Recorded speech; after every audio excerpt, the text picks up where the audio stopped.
I never thought a place like R&R Auto could swallow 10 years of my life and spit me out like nothing, but that's exactly what happened. I started working there when I was 22. Back then, I thought all a man needed was steady work and a boss who wasn't a complete jerk. And for a long time, I truly believed Rick wasn't that bad. He barked orders, he complained, he counted every minute you were late. But small-town shop owners are all like that. At least that's what I told myself. The shop was old and cramped. In summer, the heat got trapped under the metal roof, and in winter, the cold went straight through your bones. But I didn't mind. I liked fixing things. Engines made sense. People didn't. I handled most of the real work. Brakes, transmission repairs, engine diagnostics. Rick handled the front desk, the parts orders, the paperwork. That was our arrangement. He liked calling me the backbone of the shop, and I used to think it meant something. Now I know it just meant he needed someone to carry the weight for him. The day everything went wrong started like any other.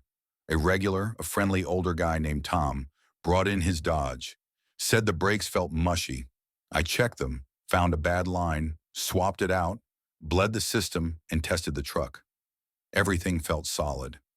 I handed Rick the paperwork, he nodded, and Tom left with a box of donuts he'd brought us, like he always did. 2 days later, Tom came back white as a ghost, said the brake line burst on a downhill road. He barely stopped in time. He was shaking so badly he couldn't even get his keys out of his pocket. I was shocked. I asked him to pop the hood so I could take a look, and the second I saw the line, my stomach dropped. It wasn't the part I installed, not even close. It was a cheap knockoff brand I hadn't touched in years. Before I could even explain, Rick walked over with this heavy sigh, like he was disappointed in me. "Tom, I'm sorry," he said. "I trusted Mike with the order last week. Looked like he cut corners. I just froze." "What?" "Rick, I didn't." He lifted his hand. "We'll talk later." But he didn't want to talk. He wanted to put on a show. A couple customers were in the waiting area, and he made sure they heard every word as he said I'd been slipping, that he'd overlooked things too long, and that he couldn't risk the shop's reputation. I felt like someone had slammed a wrench into my chest. Tom looked confused, hurt. The other customers started whispering. I tried to defend myself, but Rick had already planted the seed. By the time he told me to take the day off, I knew it wasn't a suggestion. It was the beginning of the end. The next morning, he handed me a termination paper with "loss of trust" written across the top. No warning, no conversation, just a signature and a cold look, like I was some stranger who'd wandered in off the street. I stood there holding that paper like an idiot while he told me to return my shop key. I should have argued harder. I should have demanded proof, or dragged him to the parts room to show him I never ordered anything. But shock does strange things. I just walked out, hearing the door click behind me like it was sealing off the last 10 years of my life. By noon, half the town knew I'd put cheap parts in a customer's truck. Someone posted it online. Someone else added their own spin. People I'd fixed cars for a dozen times wouldn't even look at me. It felt like falling into a well. You see the light above you, but it gets smaller and smaller the longer you drop. That first week was the hardest. I sat on my couch staring at the floor, wondering how one lie could erase a decade. But the part that ate at me wasn't losing the job. It was realizing Rick didn't hesitate for even a second. I was useful until the moment I wasn't, and then he tossed me out like an old air filter. What I didn't know yet was that this wasn't just a one-time betrayal. This was a pattern. And once I started uncovering it, there was no going back. I didn't bounce back. People love to say that. You'll get back on your feet, like it's some natural reflex. But when the whole town thinks you're a thief, every step feels like walking through mud. For a while, I barely left the house. I'd wake up, make coffee I never finished, sit at the kitchen table, then move to the couch and stare at nothing. My tools sat in a box by the door, like they were waiting for a version of me that didn't exist anymore. Eventually, the bills forced me out. I tried applying at a tire shop near the highway. The owner, a guy named Ben, looked ready to hire me until he saw R&R Auto on my resume. His whole face changed. He folded the paper and set it aside like it suddenly smelled bad. "Look," he said, "I'm not saying I believe Rick, but I can't afford risk." That's all it took. One sentence to slap another layer of dirt on my name. 2 more shops turned me down for the same reason. One didn't even bother pretending. The manager just said, "We don't need troublemakers," then walked away while I stood there feeling like my legs didn't belong to me. The worst part wasn't the rejections. It was how fast people adjusted to the idea that I was the kind of guy who'd sabotage a customer's truck. Neighbors stopped small talk. Friends got quiet. Even at the grocery store, Mrs. Jenkins, who'd brought me pies every Thanksgiving, pretended she didn't see me. Maybe she really didn't. Sometimes people look away so hard they convince themselves there's nothing to see. After another week of this, I finally called Jake. He used to work with me at R&R before he quit. Back then, I thought he'd overreacted when he stormed out, saying he wouldn't be part of Rick's crap anymore. I didn't ask what he meant. I just assumed he had a temper. When he picked up the phone, he said, "Haven't heard from you in a while. You alive?"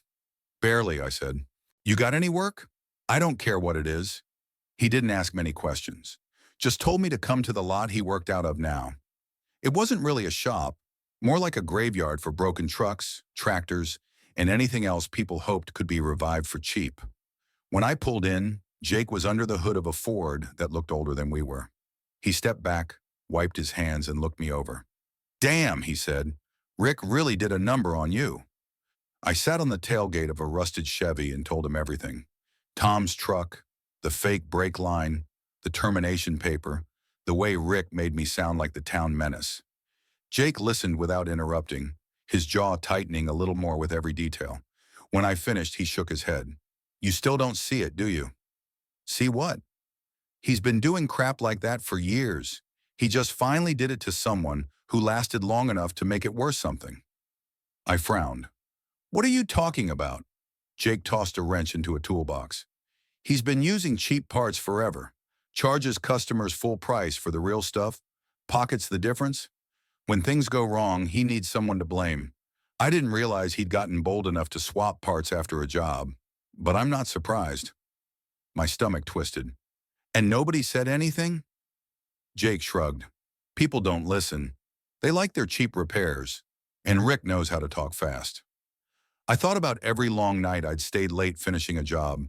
Every early morning I'd open the shop because Rick had errands. Every customer who trusted me because I treated their car like it mattered. All of it was now wrapped in a lie I couldn't shake off. Jake let me help with a couple trucks. The work felt good. Even if the engines were junk, at least they were honest. At the end of the day, he tossed me a few crumpled bills. "It's not much," he said, "but it's a start." On the drive home, I kept thinking about something he'd said. "You still don't see it." And the truth was, he was right. I'd been blind. I thought loyalty meant something. I thought 10 years meant something. But to Rick, I'd never been anything more than a convenient shield. Over the next few days, as word spread that I was helping Jake, a couple of people came by the lot. Not for repairs, just to talk. One woman said her car had needed the same repair twice after Rick fixed it. Another guy said his truck's suspension failed 2 months after he paid for new parts. At first, it sounded like normal wear and tear. But the more they talked, the more something clicked. This wasn't bad luck. This was a pattern. One afternoon, while I was scraping grease off my hands, Jake said, "You know, you're not the only one who got burned." I looked up. "Who else?" "Plenty," he said. "And if you're willing to dig, they'll talk."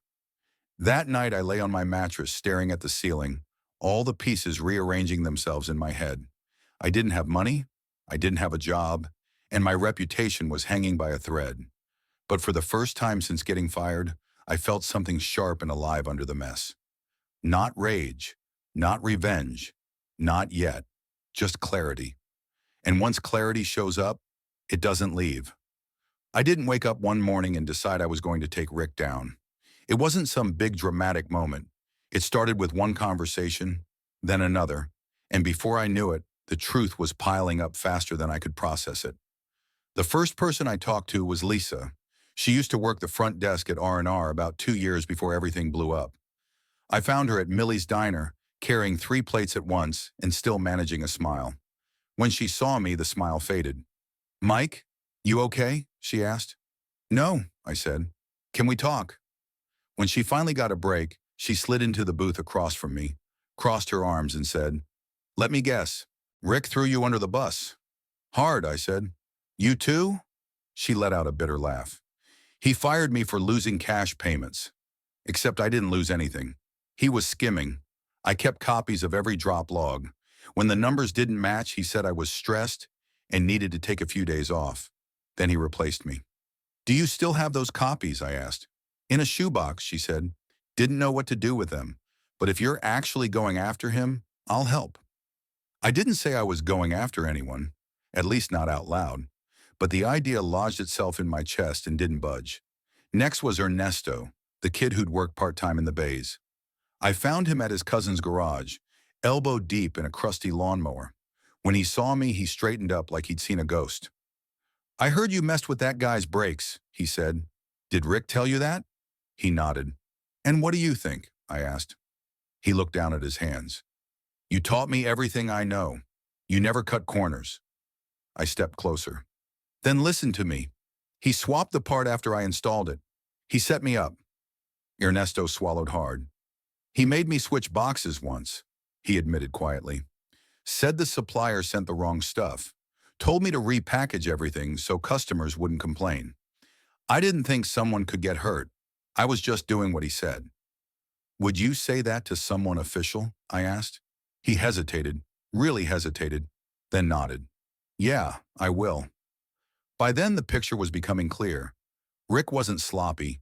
He wasn't unlucky. He wasn't making the occasional shady choice. He had a system. Cheap parts, fake invoices, quick repairs, blame shifting, and anyone who got too close got pushed out. I started writing everything down in an old notebook. Dates, names, stories, details. Not hacking anything, not sneaking around, just talking to people. It surprised me how many had something to say. A woman whose engine blew 2 days after an oil change. A guy whose steering column failed after a replacement part that turned out to be a refurbished leftover. A retired mechanic who stopped bringing his car in after Rick brushed off a dangerous rattle. The more I heard, the less I recognized the man I'd worked for 10 years. Maybe I never knew him at all. One evening, Jake stopped by my place with a stack of old paperwork. Found these in a box, he said. Thought you might want them. Inside were pay stubs that didn't match his hours. Old invoices written in 2 different handwriting styles, one clearly Rick's, one probably forged, and a photo of a shelf full of boxes with mismatched labels. This enough? I asked him. For what? He said with a grin. For whatever comes next. He clapped me on the back. Then yeah, I think it is. But I still needed someone who could actually do something with the mess I'd gathered. Someone outside the town, outside Rick's influence. Jake snapped his fingers. The inspector, the state guy, Hargrove. Remember him? I did vaguely. Tall, gray hair, glasses, serious face. He'd showed up a few times over the years, mostly for routine checks. Rick always got weird when he knew the guy was coming. Cleaned the place, told us to stick to simple jobs, even locked certain cabinets. Jake dug through his folder and found a notice with the inspector's name on it. There, he said. Call him. I stared at the paper for a long time. Part of me worried I was exaggerating everything. Another part worried I wasn't exaggerating at all. Finally, I dialed. A woman answered. Then I got transferred. Then a firm, steady voice said, Hargrove speaking. Hi, sir, I said. My name's Mike. I used to work at R&R Auto. He didn't respond right away.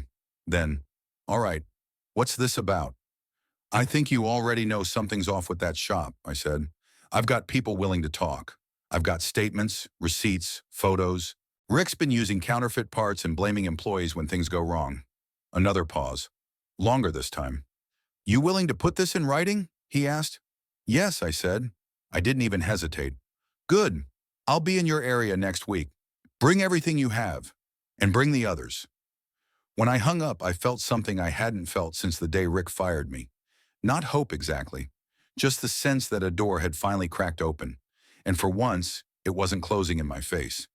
The week before meeting with Hargrove felt like waiting for a storm you'd already seen on the radar.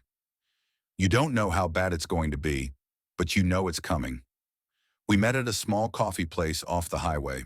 No courtroom drama, no suits, just a tired-looking man with a notebook and a cup of black coffee. He shook my hand, then Lisa's, then Ernesto's, then Jake's. Okay, he said, sitting down. Start from the beginning. Take your time. I'm going to ask a lot of boring questions. So we did. I told him about my 10 years at R&R, how Rick controlled all the orders, how parts would show up that weren't what I'd asked for, how I started seeing cheap brands where there should have been quality ones. Then I walked him through what happened with Tom's truck, step by step. Every feeling I had in that moment, shock, confusion, anger, I pushed aside and stuck to the facts. Line replaced, test drive, solid brakes. 2 days later, cheap line in place that I hadn't installed. Lisa slid her stack of printouts across the table. Photos of payment logs, notes she'd made, lists of cash drops that didn't match the unpaid accounts Rick said existed. She spoke calmly, like she'd rehearsed this in her head 100 times. He told me I was misplacing money, she said, but I tracked every dollar. If I was wrong, he would have fired me the first time. Instead, he kept it up until I asked too many questions. Then Ernesto, voice shaky but clear, talked about the box switching, about relabeling cheap parts so they look like something better, about how Rick told him it was just packaging. I didn't know someone could get hurt, he said quietly. I'm not proud of it, but I'm not lying about it now. Jake filled in the rest. The mismatched invoices, the weird numbers, the days Rick told him to clock out early but keep working.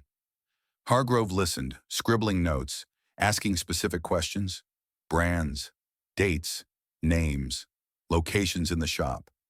He didn't react much, but every so often his jaw tightened.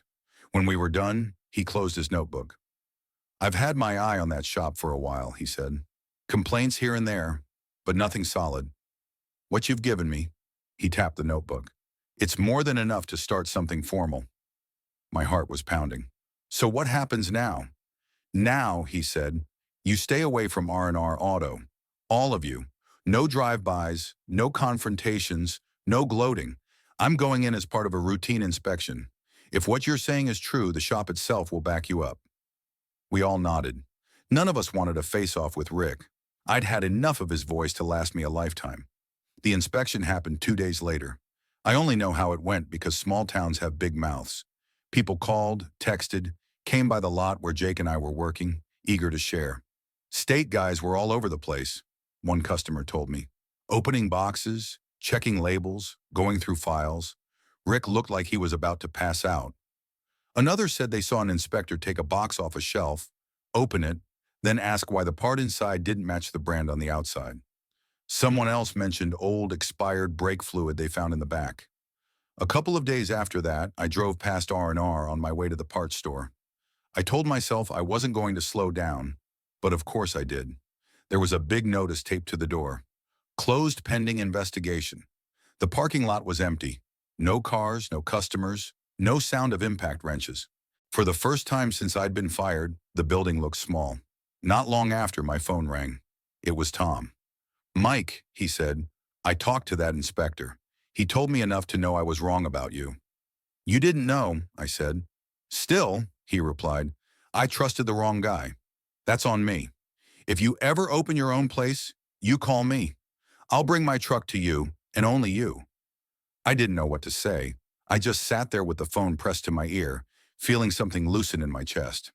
A few days later, I met with Hargrove one last time. He couldn't tell me everything. They had procedures, legal timelines, all that, but he told me enough. We found consistent use of non-compliant parts billed as certified ones, he said. Falsified records, safety violations. This isn't going away with a fine and a slap on the wrist. Is my name clear? I asked. In our system? He said. Yes. You're listed as a cooperating witness. Your statement helped us connect a lot of dots. It wasn't like he handed me a clean reputation in a folder, but hearing that still felt like someone lifted a car off my chest. Back at the lot, business started picking up in a way we hadn't expected. First it was Tom, then Lisa's coworker, then a guy who'd never trusted Rick's smile anyway. They didn't care that we didn't have a fancy waiting room or a polished sign. They cared that we looked them in the eye and told them the truth. One evening, Jake leaned on the hood of a car we just finished and said, "We should make this official." "It is official," I said. "We fix cars. People pay us." "I mean," he said, "a real name, a sign, something that tells people where to find us without asking around." We painted one on a sheet of metal and bolted it to the fence. MJ Auto Repair, Honest work, no BS. Not exactly marketing genius, but it was honest. That felt right. Lisa started sending customers our way. Ernesto helped on weekends. We kept receipts clean, explained every line, refused to touch parts we didn't trust. Some days were slow, some days were packed, but every night I went home tired in a way that felt earned. I still hear about Rick now and then. Rumors of fines, hearings, lawyers. I don't celebrate it. I don't lie awake imagining his life falling apart. Honestly, I don't think about him much at all anymore. People assume revenge feels like fireworks, like some big dramatic payoff. For me, it felt like this. Sitting on a milk crate in our little lot at the end of a long day, hands sore, clothes dirty, knowing that if a customer drove away with their family in that car, it would stop when they needed it to. Rick tried to save himself by throwing me under the bus. He counted on nobody questioning him, nobody fighting back, nobody connecting the pieces. For a while, he was right. But in the end, all I did was tell the truth to someone who could do something with it and stand there while it finally hit him instead of me. If that's revenge, I'll take it.